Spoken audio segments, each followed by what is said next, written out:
ভাই এই পান পাতা ক্ষেত, এটাকে আপনি পান পাতা ক্ষেত বলেন না পানের বরজ বলেন? পানের বরজ বলি। পানের বরজ, অনেকে তো বলে যে পান পাতার ব্যবসা। হ্যাঁ, একই কথা। একই।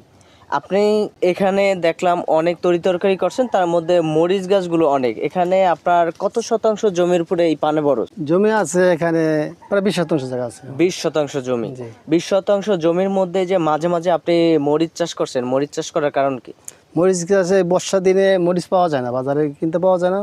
আর খাওয়ার জন্য এই বিশেষ করে মরিচ লাগাইছি, 2-4টি গাছ লাগাইলে যে বর্ষার দিনে খাওয়া যায়। আবার বেশি এবছর বৃষ্টির কারণে মরিচ গাছ নষ্ট হয়ে গেছে গা, অতিরিক্ত বৃষ্টি। আর অতিরিক্ত বৃষ্টি এলে মরিচ গাছ নষ্ট হয়ে যায় গা, যার কারণে মরিচের ফলন কম হয়েছে। আর বর্ষার দিনে আবার বিক্রি করা যায়। আপনার এখানে কত পিস মরিচ গাছ আছে?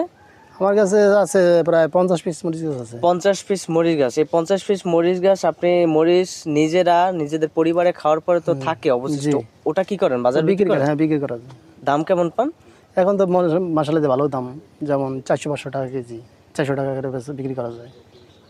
মরিচের দাম কি কখনো একদম কম, কখনো লোকসান, এরকম হওয়ার কোনো সম্ভাবনা আছে? আছে আছে। যেমন ওই দিকে মানে বৈশাখ জ্যৈষ্ঠের দিকে মরিচের দাম একবার কমে যায়, যখন ওইখানে উৎপাদন বেশি তখন মরিচের দাম কমে যায়। এই যে মরিচ আমরা দেখতেছি, এটা কি জাতীয় মরিচ? এটা বারাই মরিচ বলা হয়। বারায়া মরিচ। বারায়া মরিচ তো পরিমাণে মনে হয় ঝাল হওয়ার কথা। হ্যাঁ, ঝাল প্রচুর। এটা তো আন্তর্জাতিক ভাবেও চাষ করা যায়, তাই না? হ্যাঁ, যাওয়া করা যায়। তাহলে আপনারা কেন আন্তর্জাতিক ভাবে বা এটারে ব্যবসায়িক ভাবে এটাকে কেন করতেছেন না?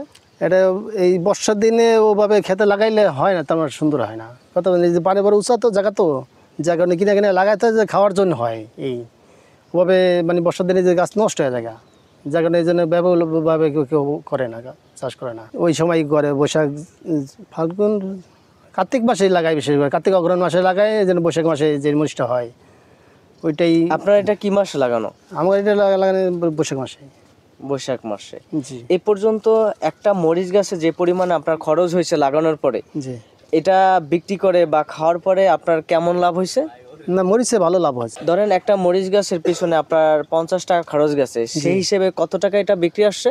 এটা বেশি ধরেন 500 টাকা বিক্রি আসে। 500 টাকা। 50 টাকার জায়গায় 500 টাকা বিক্রি আসছে। জি। তাহলে তো আমরা বলতে পারি যে পান বড় যে মরিচ লাগালে তো ভালো লাভ আসে। ভালো লাভ আছে, হইলে সে লাভ হবে। যদি না হয়, যেমন এবছরে যে মরিচ কম হয়েছে, এবছর বৃষ্টির কারণে বেশি, অতিরিক্ত বৃষ্টি হলে মরিচ হয় না। অতিরিক্ত বৃষ্টির কারণে মরিচ হয় না, অতিরিক্ত বৃষ্টি হলে আর মরিচের ফলন কম হয়, যার কারণে এই লোকসান হয়ে যায়। আপনার এখানে আরো যারা পান পাতা চাষি আছে তারা কি এভাবে মরিচ লাগায়? হ্যাঁ, সবাই লাগায়, কিছু লাগায়, সবাই লাগায়।